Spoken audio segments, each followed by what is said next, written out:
他是不是还在睡觉？可能吧，他一向很早起的。那你给他打电话试试。电话打这么多通了，看，拜托你们开下门好不好？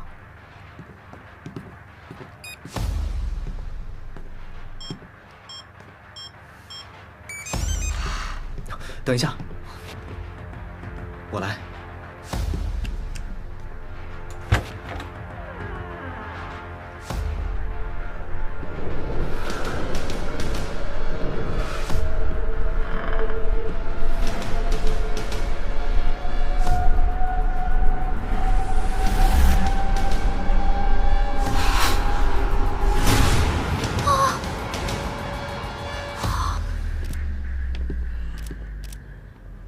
苏恒，19岁，女团副主唱，爱好塔罗牌、占卜还有星座，这些都是你们公司写的资料，没错吧？没错。好，那如果你有任何想法，随时告诉我。致死原因应该是勒住颈部导致的窒息，死亡时间的话，总觉得哪里不太对。法医也说了，死者死前受到了严重惊吓，尸体出现了轻微脱动的痕迹，背部有撞击伤。死亡时间是6小时之前，也就是说是今天凌晨4点。但是还是有哪里觉得怪怪的。有什么新发现吗？没什么发现。这个基地估计是用不了了。你从现在开始必须接受警方的保护，不许再单独行动了。如果有什么需要帮助的，告诉我。他的房间里怎么都是这些东西啊？苏苏姐生前对这些东西都很感兴趣。塔罗、黄历、占星，样样都不会离身。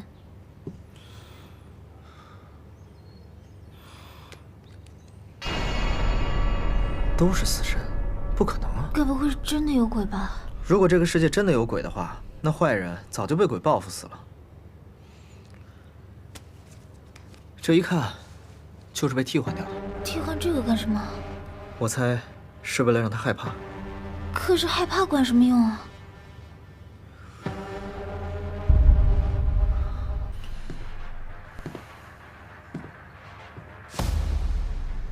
怎么了？我刚才进来就觉得这个东西有问题。你怎么不早说啊？卡卡，你知道吗？有的时候就是因为有人懒得伸出援手，才会有那么多事情发生。就算你的冷眼旁观不会直接导致，那蝴蝶效应也会让它发生的。不会这么严重吧？如果真不管的话，我爸爸也不会走掉。你说什么？有螺丝刀吗？你要打开它？既然觉得有问题，肯定要打开看看啊。房间里没有，附近有个商店，可能会有。我去买。哎，卡卡，你在看什么？那个磁卡扣，好像是用来吊什么东西的吗？是吗？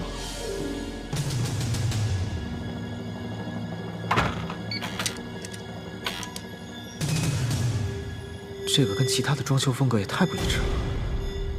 你真的什么都没有注意到吗？任何异常都行。没有啊，我这又不是24小时经营的店。真非要说起来的话，我在早上快天亮的时候，听见了很闷的一声响。还有吗？还有一点点，非常轻的，好像那种咔嗒咔嗒的声音。啊，那谢谢了。啊，还没找钱呢。早安，谢谢你啊。买点东西而已，没事儿。我不是说这个，我是说你提供的声源的线索应该很管用。我已经拜托大龙哥去查了。话说你之前为什么会注意到这个？因为整个房子的装修都是按照最高标准来的，而且很统一，只有这里的用料很奇怪。这东西是干嘛用的？我也不清楚，应该是什么线路装置，鉴证科会告诉我们的。卡卡，你让我查的东西已经查出来了。怎么样？你们来看一下。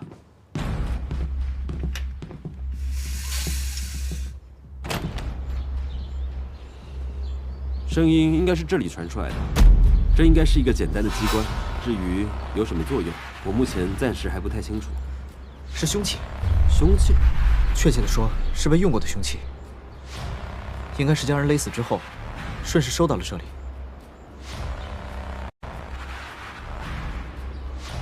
你知道杀人的手法了？我猜到了一部分，但只是个假设。凶手应该是事先将塑料白条固定在了这个齿轮上，然后沿着窗边向上，一路用卡扣扣住，直到门口。这也太悬了吧！但从证据上来看，的确是这样。而且我观察了尸体，背部有撞击过的痕迹，而且超市的收银员也说，半夜听到了一声闷响，还有齿轮的声音。那凶手怎么保证苏苏姐一定会去开门呢？苏恒有可能自己待在房间里，打开开关，等人开门进来。不会，苏红一定不会去为谁开门。虽然他伤得很重，但一旦有人进来，他就会得救。凶手做事一向谨慎，不会让他有机会得救的。那苏恒到底是见了什么鬼，才非得出来不可？我先把这个告诉你哥。现在立刻撤离所有女团成员，马上！可是这里的保卫措施是整个高陵市最好的。最好的，人都死在房间里还最好。从现在开始，由警方接手保护。不行，女团以后还发不发展了？再这样下去，女团全死光了，你还管着谁呀？我最多给你3天，3天之后，我会去申请强制管制，到时候不要怪我们警方没有顾及你们的名声。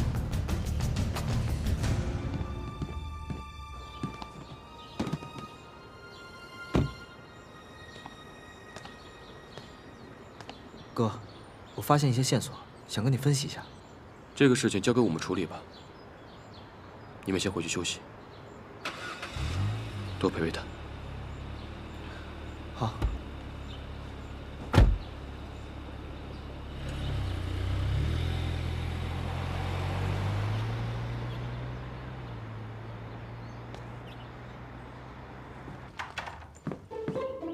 早安。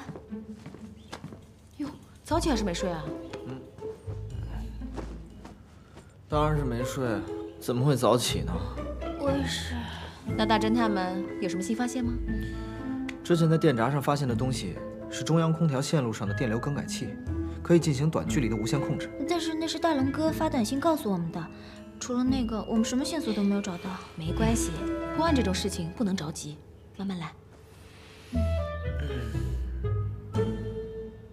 哎，怎么连这个都找出来了？哦，这个是无意间发现的。那时候早安心脏病恶化，在医院住了半个月，医生说过不移植，可能人就没了。还好我们很幸运，在临界那几天等来了心脏员，这才救回了他。心脏员是突然出现的吗？对，好像是下午过世，当天晚上早安就被推进病房了。那你知道捐赠人是谁吗？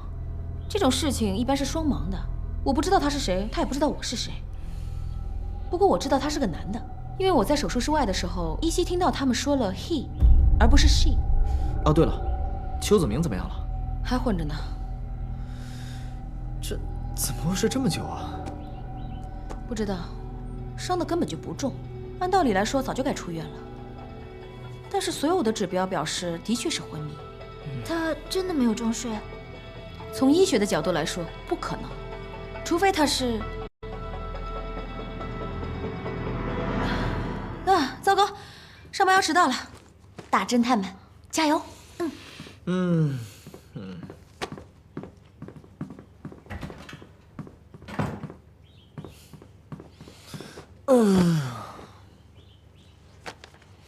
突然出现的心脏员，我总觉得有点奇怪。你有什么线索吗？哎，我当时那个主刀医生叫李腾峰，这个算吗？查查看。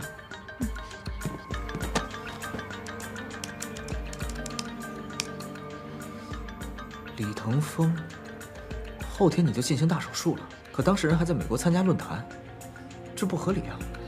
你这么说，我倒是想起来了，我准备手术那段时间好像就没有见到过他，但是我手术的确安排的比较突然，可能是我打扰到他了吧。看看还有谁。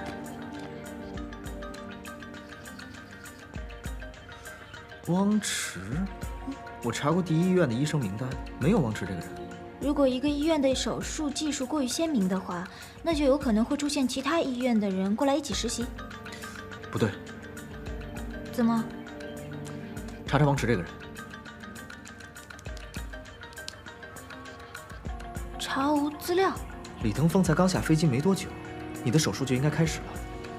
而汪池，而且跟李腾风这样级别的医生一起主刀，应该也是个名医才对，居然查不到汪池这个人。你不会怀疑？我怀疑汪池就是你的主刀医生，李腾风根本没有在场。不会吧？这……我只想到另外一种可能性，你的心脏移植手术是有预谋的。尽管他们没有预料到爱迪生会在你体内苏醒，但是把爱迪生的心脏给你，应该是安排好的。这不可能吧？心脏移植手术必须在捐献人死亡48小时内进行，这根本没时间安排啊！要不然，就是他们知道爱迪生会在4月23日左右病逝。有这种可能，是他杀。你放心，他们应该不会预料到爱迪生会在你体内苏醒，说不定是为了研究什么新技术，私自换了医生。不过我一直觉得你的恢复速度实在太快了。我一直以为是我身体好呢。你也别多想了。现在从梁硕的角度来说，爱迪生是个十恶不赦的混蛋。我不这么觉得，我觉得呢，爱迪生他根本就不是一个坏人。哎，你为什么这么说？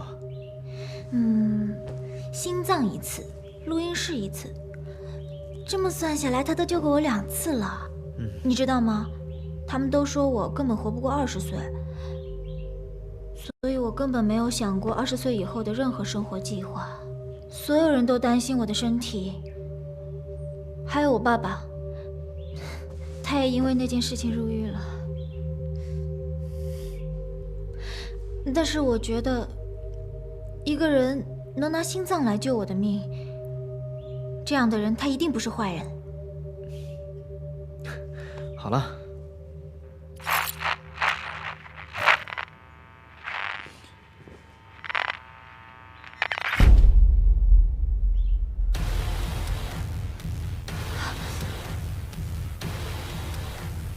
你去哪儿？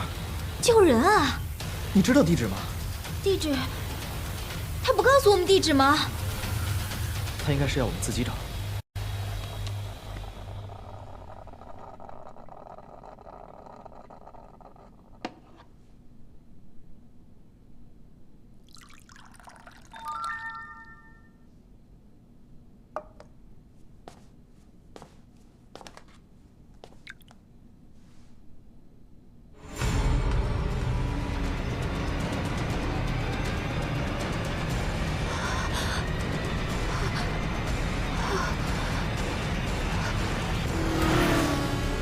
从屏幕上的阳光角度来看，拍摄视频的时间应该就是现在，而且窗户中能看到一部分大海，应该是高陵市2个港口中的一个。我刚刚查过了，新叶港口一般搭载的是人和小型货物，大型货物运输则由旧港负责。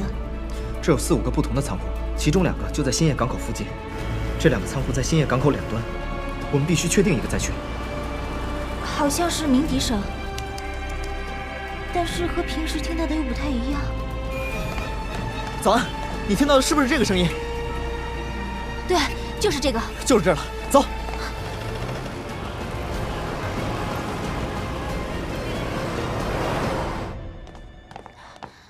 报告米队，有你的访客，这里请。找我什么事？密警部，我今天收到一个讯息，不知道是真的假的，所以就来找你了。给我看看。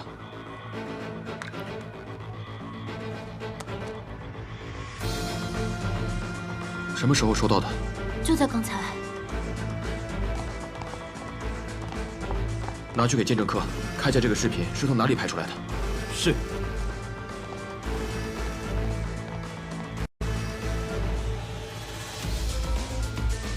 对不起，您拨打的电话不在服务区，请稍后再拨。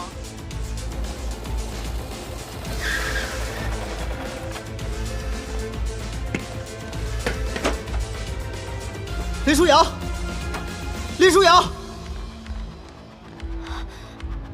林舒瑶，舒瑶，他怎么没反应啊？这锁你能开吗？让开。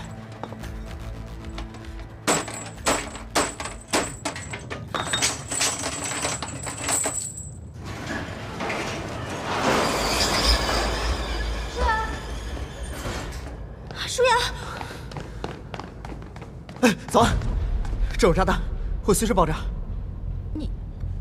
你会吗？我怎么可能会这个？那我们报警吧。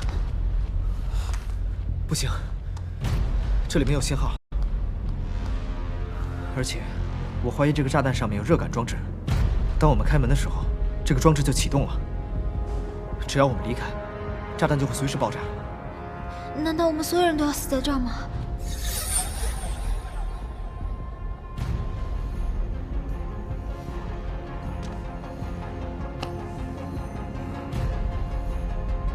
让他试试吧。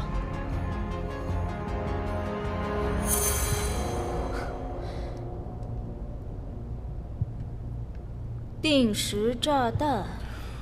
对。这种时候你倒是想起我了。你会拆吗？我连我自己的名字都只想起来一半，你还指望我能想起来怎么拆炸弹啊？不同规模的炸弹爆炸的时候大小程度都是不一样的。就常规的 TNT 炸药而言，每公斤 TNT 爆炸的时候会产生420万焦耳的能量，足以把5到6米高的混凝土房屋炸裂。就算是用家用成分洗洁精和漂白剂自制而成的简单炸药，也够把我们3个一瞬间炸成无数块。不会吧？这个应该就是启动器了。这个是什么？应该是个稳定器吧。炸药一旦被挪动过之后，这里面的钢珠就会滚向任意一端，只要触到了这两边的金属片，炸弹就会爆炸。这很难吗？难。有剪刀吗？你口袋里有。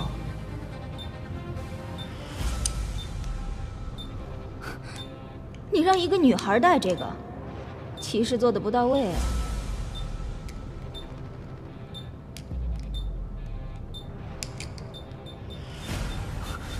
怎么回事？这个炸弹应该有3成以上的陷阱，我已经触发了1处。那怎么办？你再试试啊！再试下去，你和我都活不了。你先带他走吧，让这个炸弹延迟几秒爆炸，我还是有把握的，应该够你们跑出去了。我怎么可能自己逃跑，让你去送死啊？我死了就死了，我死了，你难道就破不了案了？这跟破案有什么关系？你是个人，是个独立存在的人，怎么能说死就死呢？我要卷线了。不行！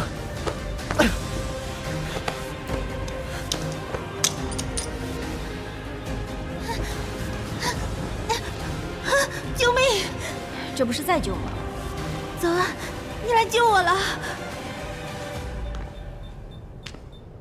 你什么时候醒的？我刚刚才醒的。不对，你从一开始到现在的呼吸频率没有发生过任何改变。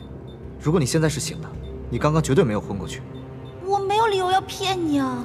那你刚刚醒来的时候在看什么？看余潇对吧？潇潇。你怎么知道余潇会来这里？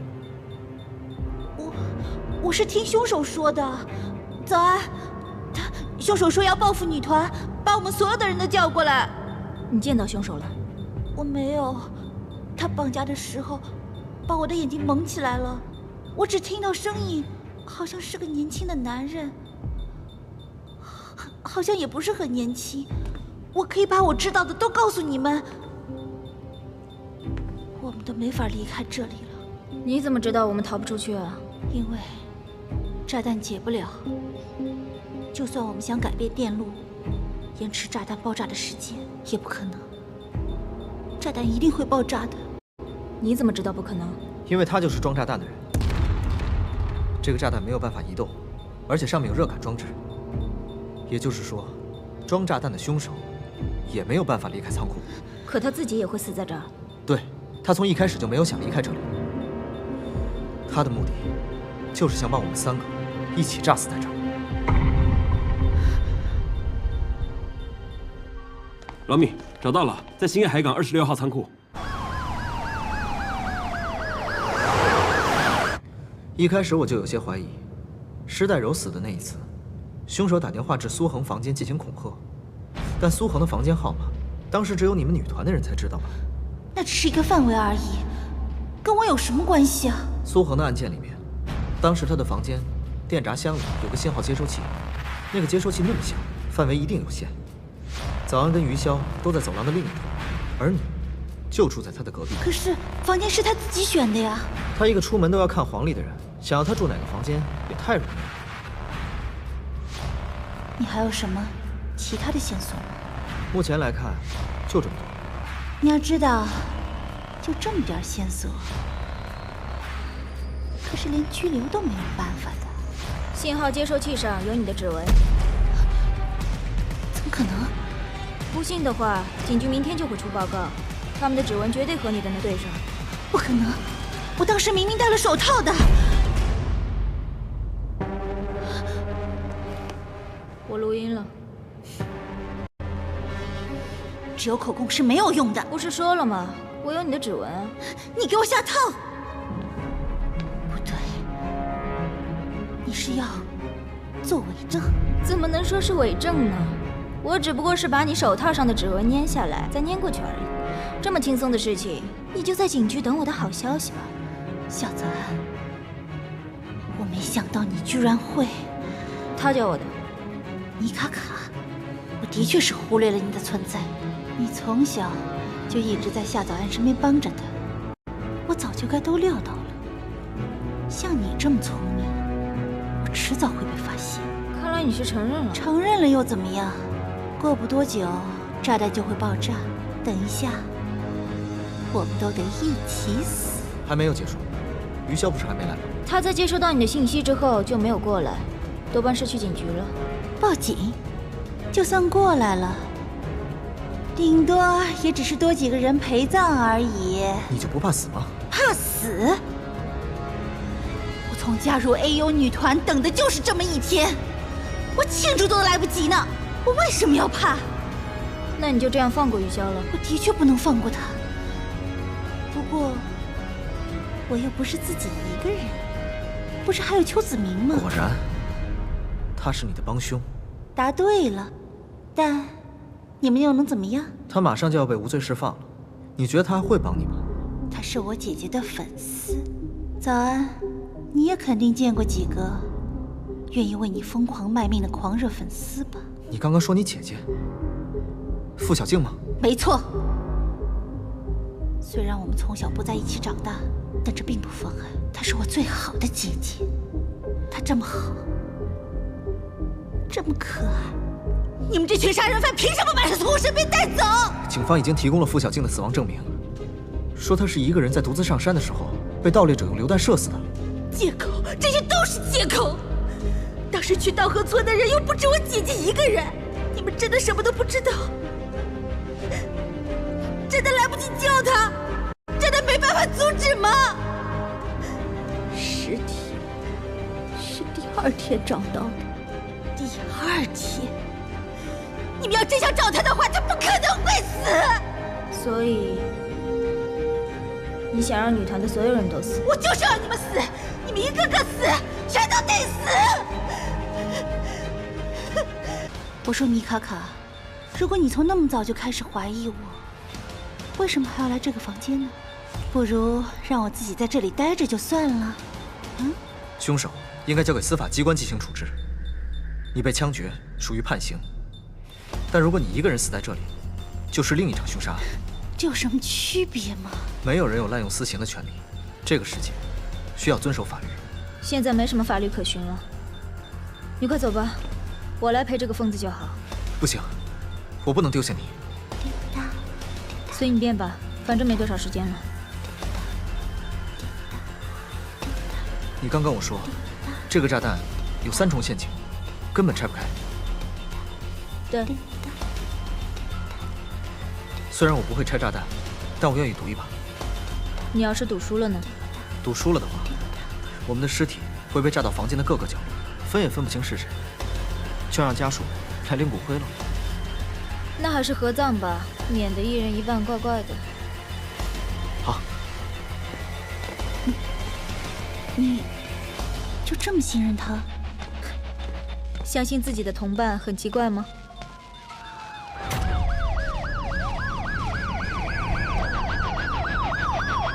你醒了。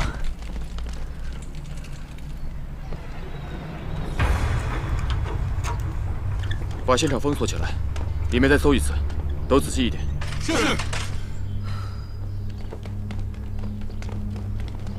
卡卡，还好我们及时赶到，再遇到危险要及时报警。好，这次不是特殊情况吗？不过还好解决了。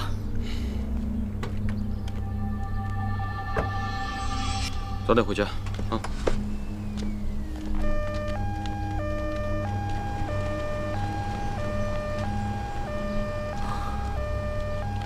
不过我总觉得有一点奇怪。奇怪？难道他就没有预料到这个炸弹有被拆开的可能性吗？可能是凶手太自信了吧？不会，他做事一向很谨慎，这次犯案应该是想把我们所有人都灭口才对啊。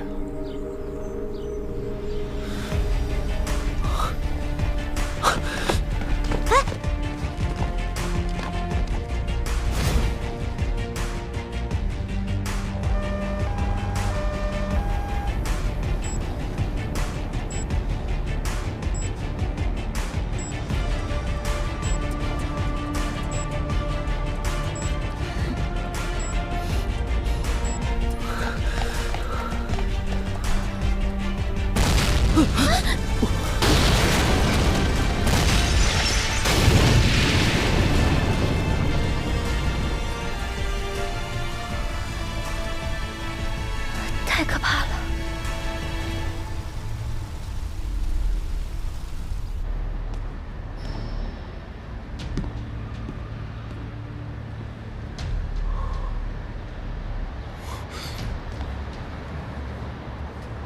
爆炸的初步原因断定是林书瑶腰部的炸弹。引爆机制是什么？我们刚在炸弹残骸里发现了一个感应装置，应该不是定时，但具体还不确定，有可能是气温，也有可能是移动速度，也有可能是定位。气温也算。现在有很多材料会根据气温不同而产生变化，现在已经使用的很普遍了。我知道了，去忙吧。气温，就是气温。早安。怎么了？跟我去趟训练基地，走。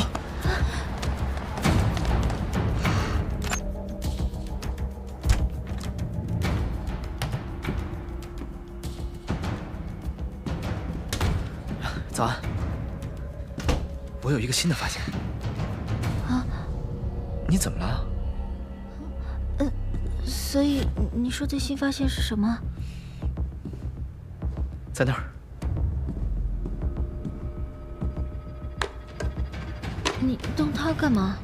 其实苏恒的案件到现在只剩下2个疑点，一呢就是门，他为什么一定要出去？第二，就是他为什么要在地上放这些塔罗牌？所以在这里能找到答案吗？试试看。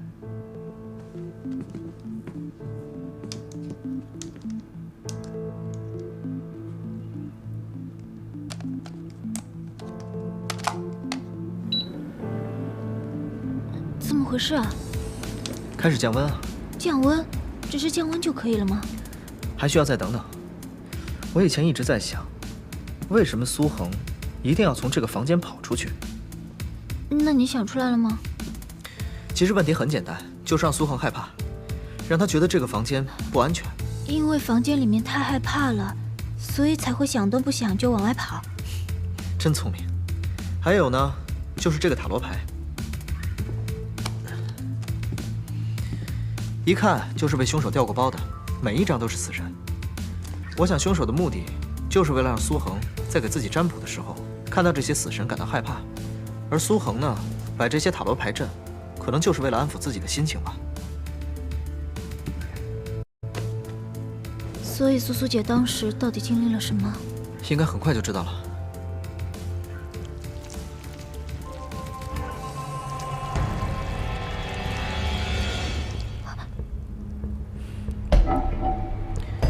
这是感温变色颜料，是只有在特定的温度下才会显现出颜色的颜料，通常被用在装饰物上。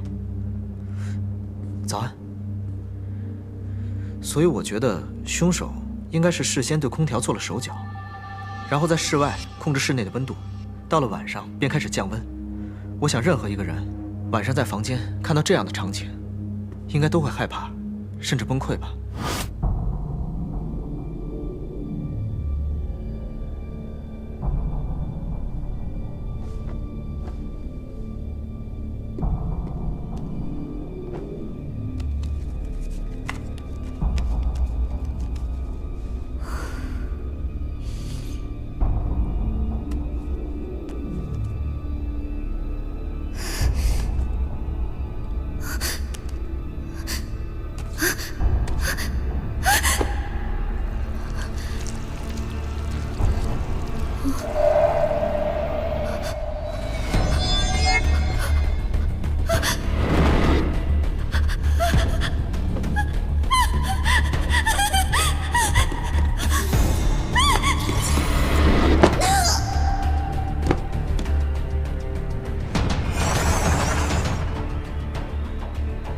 试想一下，换做任何一个人，连续3天都发生这样的事情，精神不出问题才怪。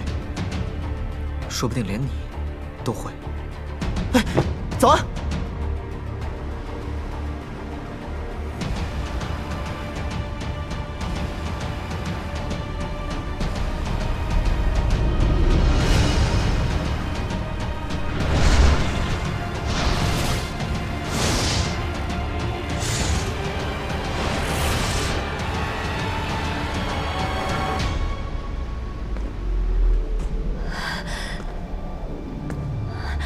夏早安。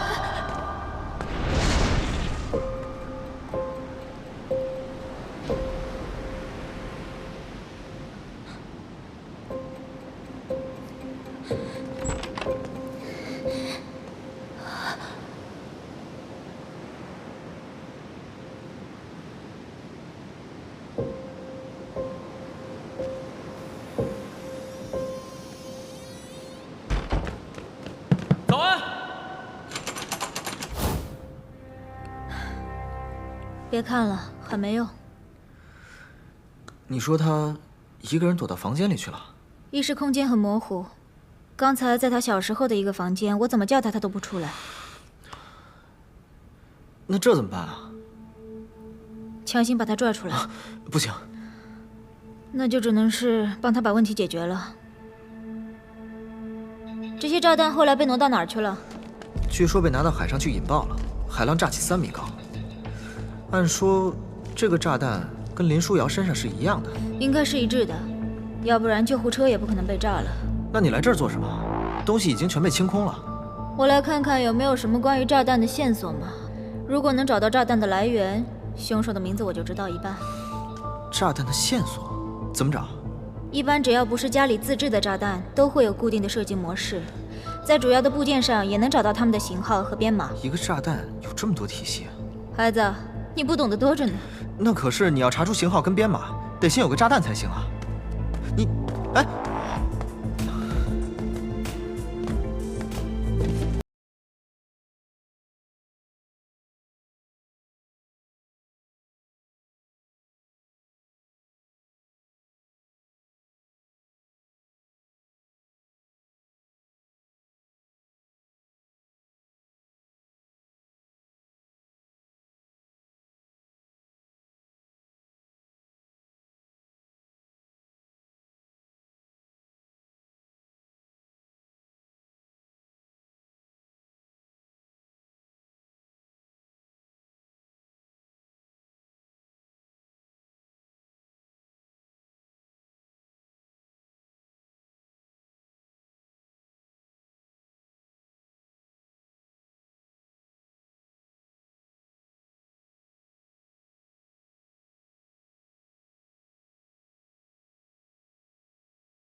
你真拆了？欣然，有什么结果吗？这些炸弹的部件分别来自南美洲和非洲4个工厂，然后由某个人或者某个团伙把它们组装到一起。这里的某个爆炸牵引器是由一个叫多尔克的公司生产的。那地方不是早因为打仗经济崩溃了吗？所以我让梁叔查了一下那个公司的高层名单和财务报表，结果呢？没查到。这个公司的规模虽然很小，在市面上也没有什么说得过去的往来生意，但是他们对个人信息保密极其严格。最后只查到了这个。艾丽卡拉克尔，怎么了？看下一页。死了？一个公司不可能由一个死人管理啊！现在有很多大型的非法犯罪机构都会采取这种方式，把领头的弄死，然后找一个幽灵代替掌权。你刚刚说犯罪机构？对，一个非常庞大的机构，再查下去可能会有危险，所以我就停止追踪了。这么庞大的集团，为什么要针对几个女孩啊？米卡卡，有一点我必须提醒你，夏早安并不是你想象中的那种普通女孩，她是一个国民级的偶像，带来的经济效益是上千万甚至是过亿的。现在他们的死亡对民众造成了极大的恐慌，经济损失也是难以估计的。可是这么做也太引人注目了吧？我们都知道，一个案件的社会关注度越大，它的破案率就越高，除非有什么非杀不可的理由，不然一个集团不可能做这种自取灭亡的事情。我倒认为更像是个人的行为，集团可能并不知道邱子明真正想做什么。可能吧，虽然这些都只是推测，也有可能是邱子明自己偷偷杀人，或者是我想错了。不过我这边的线索就这么多了，你那边呢？我刚刚找到邱子明的真正住址，给梁叔了，看看能有什么新发现。那我们现在等吗？不如去这儿看看。谢谢。哎，不好意思，我们展览结束了，请下周再来吧。这个展览是有时限的吗？你没看我们的介绍吗？我们第4世界画廊主要展出是新人作品，甚至学生作品，每个礼拜都会做更新。周一是我们的休馆日，请下周再来吧。多看一眼都不行吗？这是规则，是明星也不行。这里的画剩下的我全买了，谢谢。什么？我的乖乖，现在怎么了？开画廊啊？这多少钱？能买辆车吗？飞机都够了。这么多钱，给我多好啊！你发现什么没有？没有，但我觉得这幅画肯定有问题。我觉得每一张都有问题。梁叔，你查到了没有？怎么这么慢？还查着呢。我明天约了一个老朋友一起弄。你以为大家跟你一样干的活这么简单？可是知道家庭地址都不行吗？我翻出的那些名单里根本找不到这个地址，就算反过来搜，也根本搜不到任何跟付小静有关的讯息啊！不对呀，我看过他的电脑，里面全是女团相关的东西。怎么个全是法？就是他的桌面、背景、屏保，全都是女团啊！等一下，怎么了？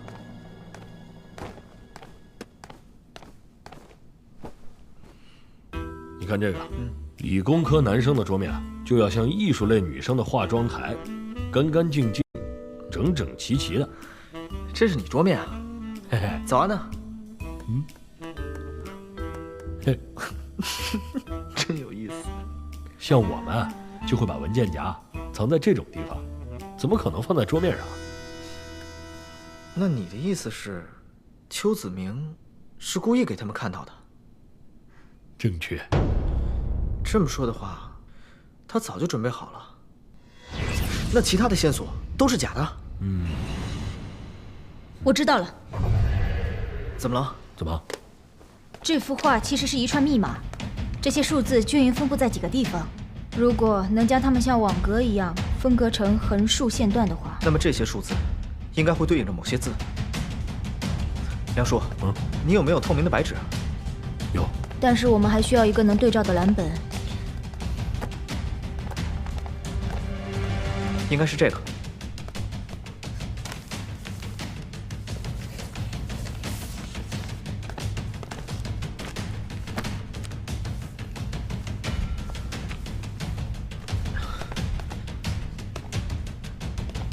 11、13、数字1， 13、19、月亮的月， 17、9、黑白的黑， 42、桃花的桃，打开的开，开始的始。1月黑桃开始清理。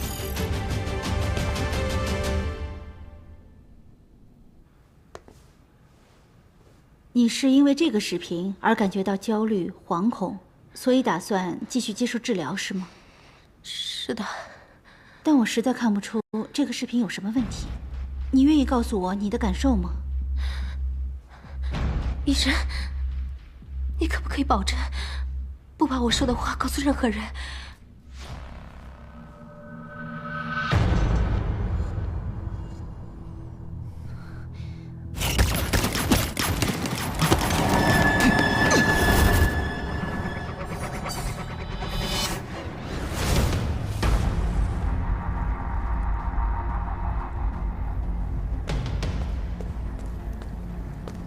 早安，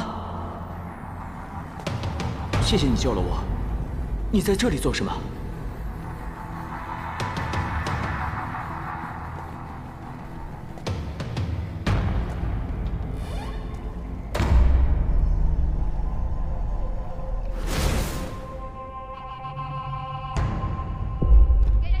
从今天早上清晨6点开始，就有大批粉丝在音乐公司门前进行抗议，要求披露女团杀人事件所有细节。有人指出，该案件与当年付小静意外死亡案件有关，希望警方能够重新彻查此案。姑姑，早安怎么样了？还在睡觉，醒了应该就没问题了。我想他应该是精神压力太大导致的免疫系统紊乱。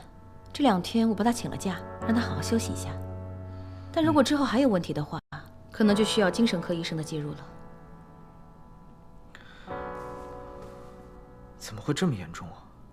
精神疾病这种事可大可小，但不能等出了问题再想解决方案。他跟我说早安做梦。什么？哦，没事，等他睡醒了再说吧。姑姑，那张照片是？这是早安小时候和他爸爸在老家的合影。早安跟他爸感情很深，如果不是他爸出事的话，早安也不会是现在这样，什么事都自己扛着。夏祖叔叔，我记得是因为什么事情坐牢了是吧？早安妈妈很早就因心脏病过世了，所以我表哥一个人把她养大。但是在早安12岁那年，突然心脏病恶化，我哥为了筹集手术费，脑袋一热抢劫了一家银行，15万的手术费虽然交上了，但我哥也把他自己送进了监狱。当年他被判了死刑，一直在等待上诉，可是就快到核准年限了，他应该也是为了早安着想吧，一直想断绝父女关系。这件事应该也让早安心理压力很大吧？这件事我也没有听早安提起过。你觉得他是一个喜欢向别人哭诉的人吗？不是，不过叔叔好像是自首的，而且金额也不高，不会被判死刑啊。其实我哥是被人陷害的。什么？我哥从来没想过要抢银行，他虽然缺钱，但到底还是一个守法公民啊。突然有一天有人找上门来，极力怂恿他参与抢劫，他一个什么都不懂的人，就只负责开车和打杂。可是那些人却联合起来，把所有的证据都指向我哥，说他才是犯罪主谋，还诬陷他杀害了1名警察。死刑的最高上诉期是8年，这样算起来的话，应该还有2年可以翻案。可是寻找翻案线索却是难上加难。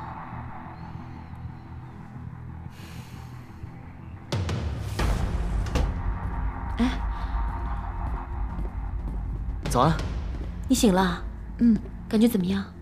还好，我和卡卡有事要出去。要跟我说什么事啊？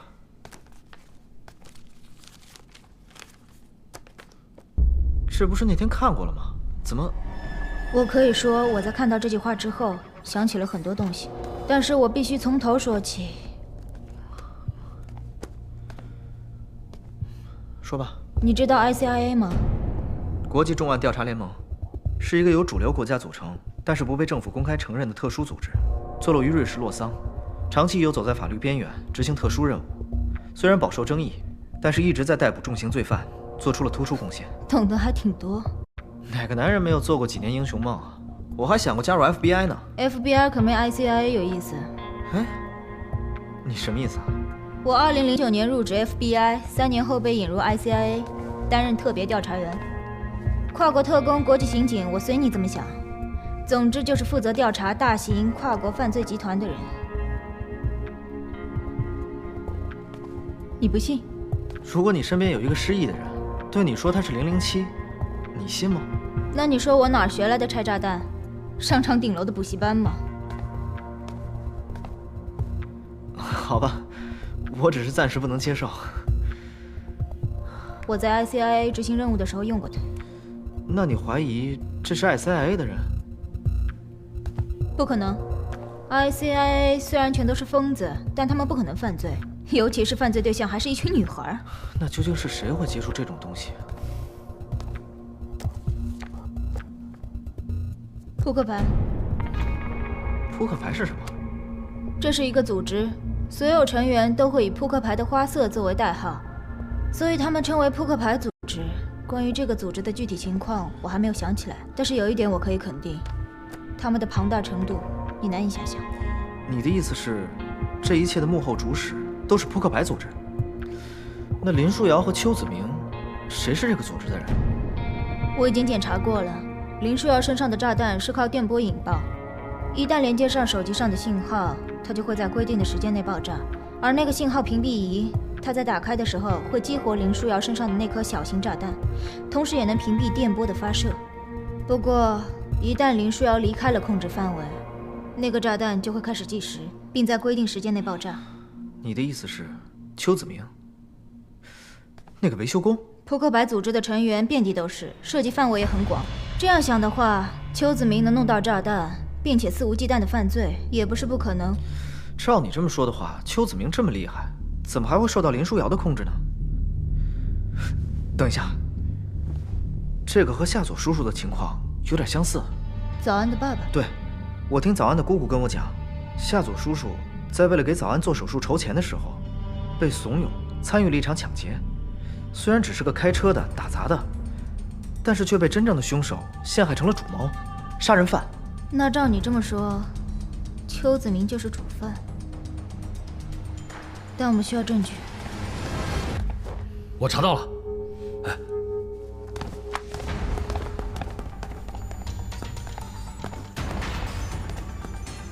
你们看，这个 ID 就是邱子明。邱子明发布了这么多质疑傅小静死亡的帖子，这些呢，原本都被删除了。这边这些是我重新复原的。依照这些数据来看，应该是林书瑶注意到了邱子明的发言，自己主动找到他的。你能找到他们的聊天记录吗？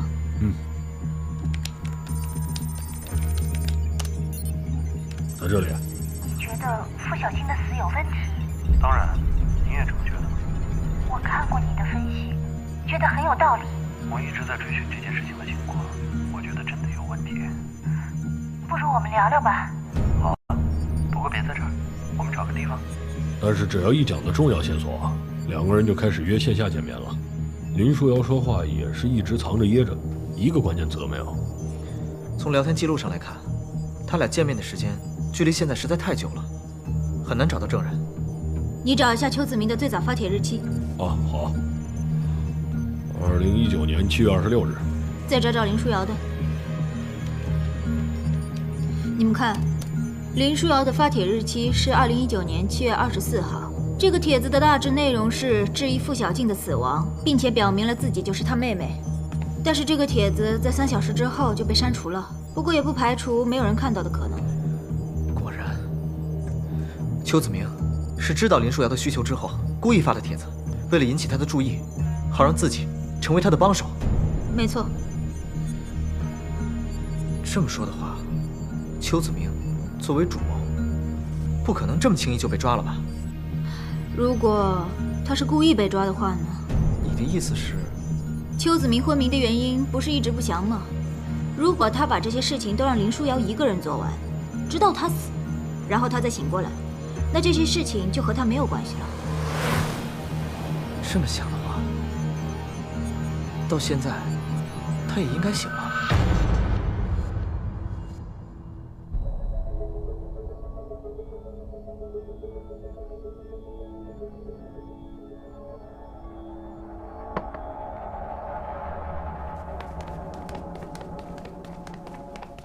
到底发生什么事情啊？为什么警察都来这里了？你说呢？那些事儿我真的是什么都不知道。当时我正在修通风管，我只记得我打开了盖子，后面的事情我就都不记得了。你杀了人还想狡辩？什么？你怎么会这么认为呢？我只是个维修工，我在公司修东西都不可以吗？你说我杀人，证据呢？指纹、痕迹、DNA， 或者有人看到我也可以吧？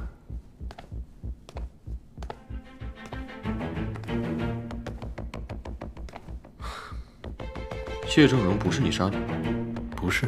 在录音室也不是你袭击的，不是。施代柔、苏红的2起案件不是你帮忙策划的，也不是。那林书瑶呢？对于他的死，我到现在都不敢相信是真的。你可别忘了，林书瑶被绑架的时候，夏早安和米卡卡在场，他们是有录音的。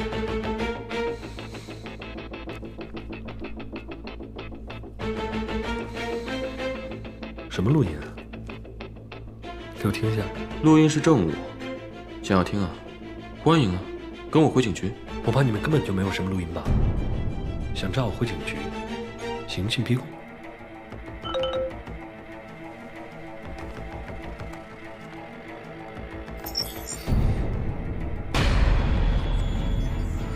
没有了，证据全被销毁了，具体原因不清楚。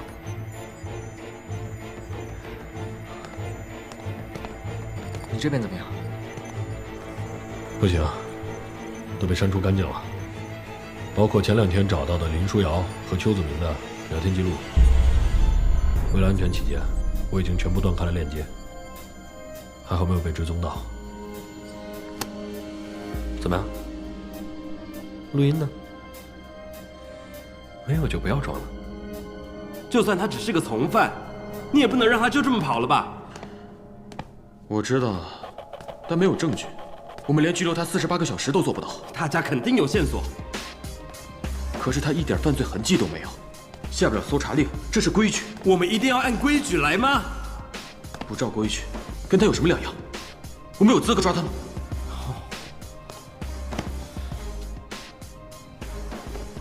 有没有新线索？林书瑶身上的炸弹炸得连渣都不剩，连成分都分析不出来。他家呢？搜过了，通讯记录清空了，搬过来复原啊，全拆了。有没有找人去查一下，看看邱子明和林书瑶2个人私下有没有接触？人海战术的平均反应速度是17天，到时候邱子明早就走了。走？去哪儿？他3个月前办下签证，目的地是东欧。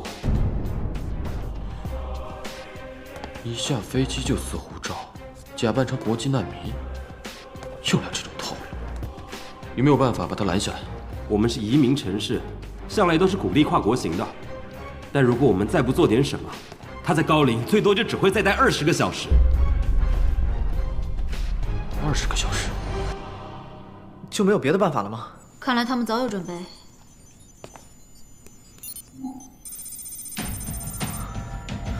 看来我有点发现了，有删除档的痕迹。能恢复吗？那当然。